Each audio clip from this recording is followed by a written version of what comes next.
Umjolo is not a scam. You're just looking for a homeowner in a hotel guest. Hello and welcome to Future Husband Diaries. My name is Maya Onesis Vanda. If you're new to the platform, like, subscribe, and enjoy the content that we've been putting out there. And if you have been watching and you haven't been subscribing, girl, make a commitment. Why are you not making a commitment? Make a commitment with me. Welcome to the best Christian podcast in the world. And today we're going to be talking about something that really affects most of the culture that I grew up in. Maybe it might not affect the culture that you grew up in, but most of the African setup dating has been affected by this, because everywhere you go, everyone is always asking, MJOLO is a scam. Is it a scam or is it not a scam? Everyone keeps on saying it's a scam, we should leave it. The reason why we are saying MJOLO is a scam is because of the way that we are dating. We are not dating the same way as Hollywood dates. That is something that we really should look at. If you are looking at this, you date in a way that is not similar to Hollywood, and you are expecting the outcomes that Hollywood has for you to also get the same outcomes. It will not happen in that way. You need to understand the type of dating that you're doing. You need to understand how you're dating, how you're showing up into the world for you to understand MJOLO. That is how you get up to your point and say MJOLO is not a scam.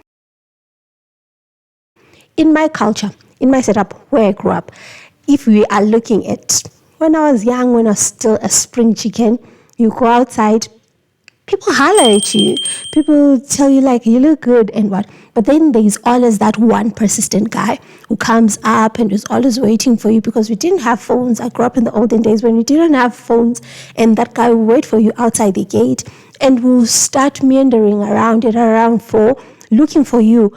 And every day, that guy keeps on telling you, I love you, I love you, I love you, up until you get to a point of like, okay, like, why am I not dating this guy? Then you start dating the guy. That is how it was. From the first day, you say yes to that person. From the first day, you say, okay, we'll start dating. The next day, you're expected to text, I love you. You're expected to say, I love you. You're expected to know where this guy stays. You're expected to do all the things that you have to do in a relationship. But if you're asking yourself, you do not know this guy. You met this guy maybe a month ago, and he has been pursuing you for a month. And when someone is pursuing you, most of the times you do not have those kinds of conversation where you get to a point where you feel intimate with the person, where you feel open to the person, where you feel like this person really knows me. But the day after you say yes, you're expected to know everything about him and to be in a relationship with this person, and being in an exclusive relationship. Maybe dating is not the same way as it was back then when I was growing up, when I'm looking at it, but we're still expected to do that, especially in my culture, especially in the setup that I'm in. We're still expected to do all of that. We have no casual dating the same way that Hollywood does, the same way that a lot of people be like, hey, yes, I went on Tinder, I went on a date, I went on a first date, I went on a second date. That doesn't apply to where I grew up. It does not apply. What happens is, if I say yes, I'm going to start dating you, I'm expected to be exclusive. I'm expected to be exclusive with you, and I'm expected to be in love with you. I'm supposed to say, I just start texting you, I love you, I love you. And is that really love, if you're looking at it? And I'm now expected to say I love you to this person. I'm now expected to be like, this is my future hubby. But I just met you like 3 days ago, dude. I do not even know you. Let's slow it down a little bit. That is the only way we'll get to a point where we say love is not a scam. We'll get to a point and say MJOLO is not a scam, because we have slowed it down. We are always accelerating. Imagine if you have a car. It's like we're in Formula 1. Get a car and you're immediately at 120 kilometers per hour. Yes, you're already at 120 kilometers per hour, 300, 400. We're still going fast. And when that person leaves you, imagine someone just tosses you out of a moving car, which is moving at 450 kilometers per hour. And at that point, how would you feel? Your body was still going at 450 kilometers per hour. But now suddenly you're supposed to stop and then turn back and go and get another car and get into another car with a different person. That is where MJOLO becomes a scam. So in order for us to analyze where we are, we need to properly illustrate what I'm saying when I'm talking about homeowners and hotel owners. I made an illustration, so I'm going to show you that illustration. So as you can see in the diagram that I have there is the first one which is talking about the visitors, and there's the second one which is talking about the tenant, there's the last one which is talking about the homeowners. But let's go to the first one, which is talking about the visitors. When you're looking at a hotel guest, what is it that a hotel guest does? As I was looking at this, I was like, okay, a hotel guest will come into a hotel, they'll check in, they'll have fun, they're on a vacation, they are having fun with wherever they are. They do not even make their bed. They go out, they come back, and they expect 10 down service to actually have happened, and everything is working well. That is what a hotel guest does, because this is their vacation self. Other people even have vacation selves to be able to tell, like, no, this is not how relaxed I am. When I'm at work, I'm more uptight, but because I'm on vacation, because I'm having fun, I'm going to let loose and not be that person.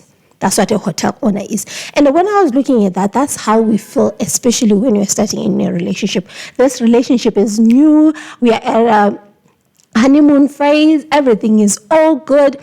And I can even pretend to you and be someone that I'm not, because I want to put my best foot forward. I was watching this elder in our church who was talking about how women should always put their best foot forward when they're in a relationship, which is so true, because if you do not put your best foot forward, that person might leave you. So I am showing up as the best version of myself. I am showing up in a way that will make you be like, wow, I like her. She's so fun. She's so relaxed. We can even take another phone call when I'm there. I do not even care, because I'm this calm person. I do not know who I am. I'm just this vacation self. I'm more fun and according to psychology, that time usually starts and it takes about 3 months. Because you are in that honeymoon phase, you have this dopamine that is there, like that love, that feel good emotion that you have. You feel so good. You're so much drenched in dopamine and adrenaline. When you're meeting this person, you feel so excited. When you go to meet this person, you feel so excited. This is how it feels when you're a hotel guest. This is how it feels for the first 3 months. Right. For others, it might be even less, but a generalized version, you will say, like, this is the 3 months. And in that time, I'm expected, because I'm showing up at this person who's not really me, and then I'm expected to say in our culture set up, and then I'm expected to say, I love you. Of course, I'm filled with this feel-good emotion that I'll say, I love you, but do I really mean it? Am I really in love with you? That is why I'm saying we should really slow it down, because at that point, I'm expected to say, make a decision whether I love you or I do not love you. And when we are getting into a relationship, especially in the Christian dating setup, this person, when I'm saying yes, I'm not saying yes to dating. I'm saying yes, we are building towards marriage together in that time. That is not as a time, because I do not know most about you. That's when you're telling me all of these things about you. I'm like, wow, so good. And I'm expected to say this and make a decision to say whether I want to spend the rest of my life with you or not spend the rest of my life with you. But that's not the time. That is not the time, because I know nothing about you. That is why I'm saying we should slow it down. What we need to do is to have the 3, 6, 9 dating, where we're saying you evaluate after 3 months, you evaluate after 6 months, you evaluate after 9 months, and you can even evaluate after 3 years if the relationship goes on further. That is important. And you do not need to evaluate on your own, but you evaluate both of you to make sure that you understand where you are going.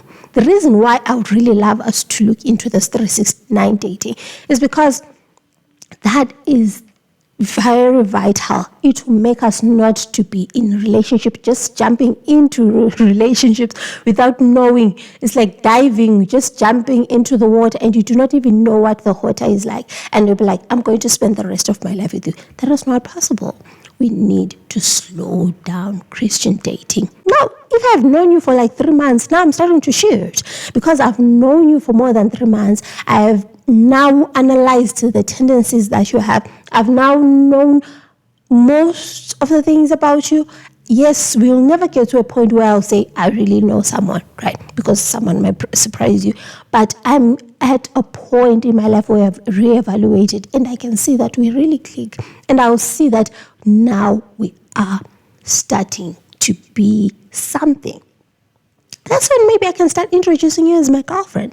Before, yes, we were dating. I'm not saying let's go around dating a lot of people in that stage, right? But what I'm saying is I am intentionally dating you. I'm only looking at you. Yes, I am looking at you, but I'm taking those 3 months as a way to get to know you, to see whether we'll click, to see whether we'll work together or will not work together. I'm taking that 3 months. And after I reevaluate after 3 months, that's when I'll ask myself, have a conversation with myself, have a conversation with you, and realize whether is it something that I want to move forward with or is something that I will not want to move forward with.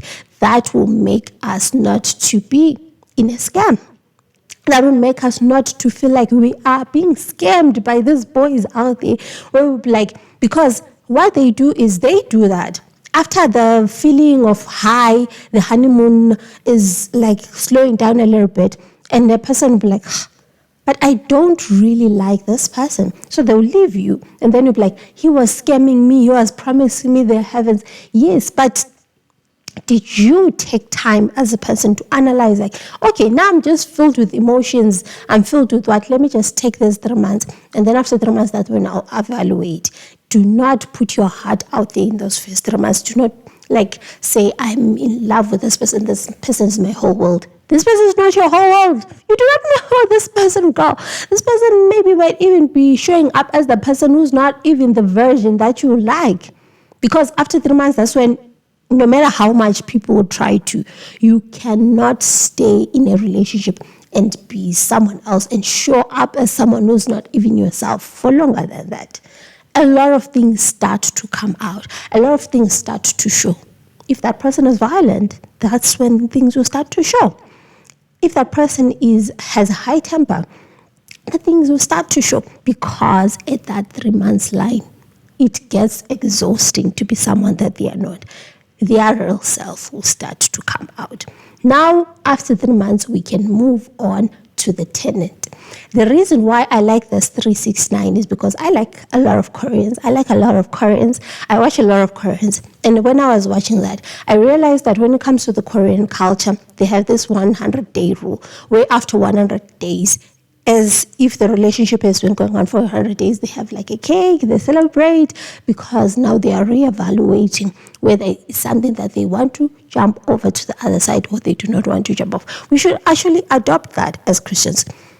Look at after 100 days and check whether, is this someone that I would now like to, I'm not saying committed to, but like to move on to the next version of ourselves, to move on to the next stage. And that stage is what I call the tenant. And if you are looking at the tenant stage, it is now when you are now building connection. Before we are getting to know each other, right? Now, in the 4th month, 4, 5, 6, we are now building connection, consistency. If you're now evaluating, this person said, I'll call you. Did they call you?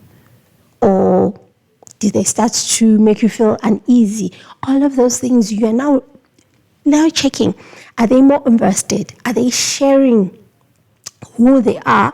And you start to notice their routines, and you start to grow trust with this person. And now you start to build something with this person. That is what the tenant stage is. And if you are looking at tenants are people who are now renting. They have a lease with this person. Yes. Now let's start getting a lease now. We're saying, no, we're not getting into the mortgage stage just yet, but we're now saying we are going to look at it in this way. We're going to have a lease. We're going to look at this. So when we're not going to trash the place. And now we are a little bit committed, even though you still have the option to leave, but we are now a little bit committed. Now we're showing trust, we're showing routines. Now you understand. Now it's sort of like we are now getting the serotonin. We are calming down. You're no longer working at a adrenaline high, a dopamine high. Now we're getting into the serotonin. We're now starting to become calmer. That is when a lot of people who are addicted to the highs, that is when they'll leave you. The people who say, like, especially like the Christian boys, I know, especially the Christian boys, that's when they'll leave you, because now the relationship is starting to mellow down a little bit, and that is when they're like, because they're addicted to that high, they'll leave you, get another person. Yes, now because you didn't put your heart first in the first part, now you are sort of like a little bit, yes, the person might leave you, but it made you analyze and see that this person wasn't really for you. And at least you hadn't put your heart out there yet. And now you're starting to notice the things, you're starting to like slowly descend in love to this person. Now you're starting to show and noticing the things that you have to share. And all of this is something that you need to have a conversation with this person. You need to have a conversation before, like, I would like us to reevaluate our love after like 3 months. The reason why we wouldn't like it to evaluate every month, because a month is a little bit shorter, but 3 months gives us a time, especially even in business. They analyze quarterly. You should also analyze your relationship quarterly. After 3 months, it gives you a long enough time and a long enough space for you to look at your relationship, analyze the things that they did, make sure that you notice that the things that they were doing, were they doing this because this is their character, or they were doing this because they just wanted to impress me. There are so many things that sometimes other people might do because they want to impress you, but it's not really in them. It's not really their character. In this month, that's when you start to notice those things. Are starting to notice, and you are getting to know each other, and you are now having a connection. And in some other relationship, this is when they'll start to feel that love. Not the love feeling, no, the kind of deep connection kind of love. This is when you start to have it. And if we have this, we now start to see how we problem solve. If we have a turf, or if we have a problem, how do we solve it together? How do we build trust together? We notice we are building this relationship. That is the 6 month stage. And then the 9 month stage, as I said, there is 6, 9, right? The 9 month stage, that is when the homeowner is. This is when we're now looking into commitment. This is now we're looking into building a future. This is now when we're making our decisions and access to long term. And with that, we are analyzing all the things that are coming in. Now I can make a decision, like after 9 months, like, I would like to spend the rest of my life with you because I've seen your character and I've seen who you are. And I would love to continue being in a relationship with you. And that is when, that's the 9 month mark. If we were in our Christian dating setup, especially in my culture, we were to cut it up into a relationship like this, evaluate after 3, 6, 9 months, we will not be able to say that MJOLO is a scam.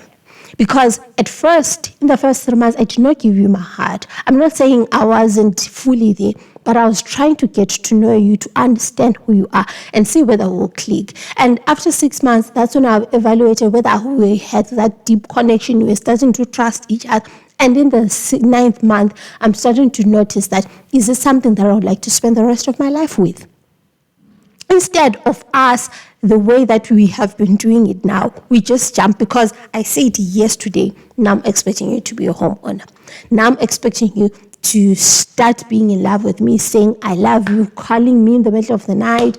If I say I need money for rent, you start giving me money for rent. If I say yes, my mother is sick, you come into our house, you start cooking. Babe, we just met like a week ago. Now I'm cooking at your mother's house. Now I'm meeting the family. If we continue the way that we're going, it is going to be a scam. It is going to be a really scam because I'm expecting you to put a ring on it. And then after 3 months, you'll be like, when you realize that after all this dopamine is gone, you'll be like, but I don't want to marry you. But because you asked me, like, can you be Umawe's Ngane Zam? I'm expecting a ring. I'm expecting a ring. This is why I thought, because you came to me, you asked me out, I'm expecting a ring. I'm expecting to be married to you. But do I really know you? Do I really want to spend the rest of my life with you? That is why we have so many conflicts around dating, because now the way that things have been going, they have been messing with our minds. We are not expected to do all of that. We need to analyze how we feel at each point in our life, how we feel at each stage in this relationship, so that we can, stretch out this thing and not just squeeze it in, but stretch it out so that we can analyze and see how we feel and check how we feel throughout the way. Because if someone breaks up with me in second month, I feel like, okay, this person was getting to know me and realize that they don't really like me that way. I'll be fine with that.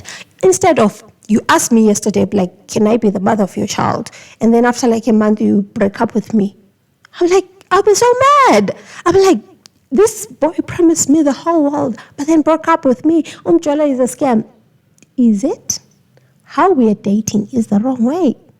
We are not supposed to be dating in this way, because if we really were dating the right way and looking at it and analyzing our feelings throughout each version, throughout each time and space, and analyzing at this point, this is what is happening inside my body. These emotions that I'm feeling, they're not really there. They're not really connection at this stage, but I'm going to get to know you and analyze.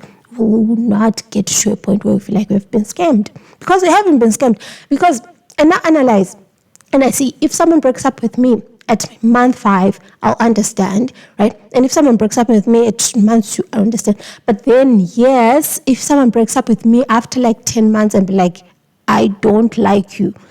Like, dude, if you're saying after 10 months you don't like me, what have we been really doing? What have you been doing this past months? Have you really been just, not even looking at me, or you're just happy to have someone? But if we have these conversations and we have those conversations together, we talk about this, we'll get to a point where we fully understand how we feel throughout the way, and we will not feel scammed. If you really want not to be scammed, you really need to analyze. Take this 369 dating. I know it's going to be a really bit complex because of how we have viewed relationship dating, especially in my culture. I do not know how your culture is. Tell me like how it is in your culture. Like, tell me how your culture is when it comes to dating. Do you have the same thing, or you do not have? And it's going to be difficult for you to adopt this, but this will make it in such a way that we will not break each other's hearts, especially in the Christian dating, and especially in some Christian dating, African dating spaces, we will not feel wronged. Because I've been dating this bass player, and then I go to the next church, she's also dating the same person, also dating the same. But if we are do international dating, we will not have those problems, because you analyze that he has the out. If he notices that after 2 months of looking into it, he doesn't like me, he has the out to say, no, I've analyzed and I've seen that I do not like you, instead of just cheering on me. And like looking at 10 girls and hoping that one of them will come to him at some point. But if it is intentionally dating this person and dating this, you will not break each other's hearts, but will fully understand what that person is doing. And that way, MJOLO will not be a scam.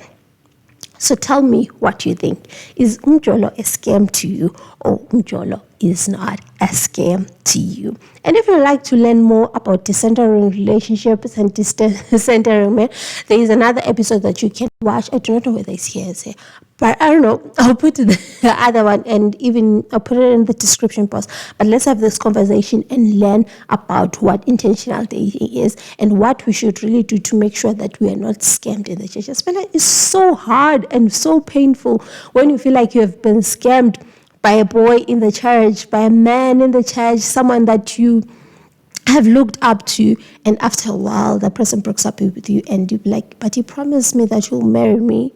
Yes, he promised that you'll marry you, but you had been dating like a month. In your mind, did you think that was definitely going to happen? It was going to happen. That is what you need to look at. I hope that you enjoyed this episode. Like, subscribe, and follow us on Instagram at Future Husband Diaries. And you continue sending you more of this, and we'll continue learning together.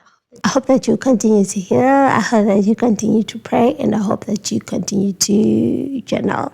See you next time.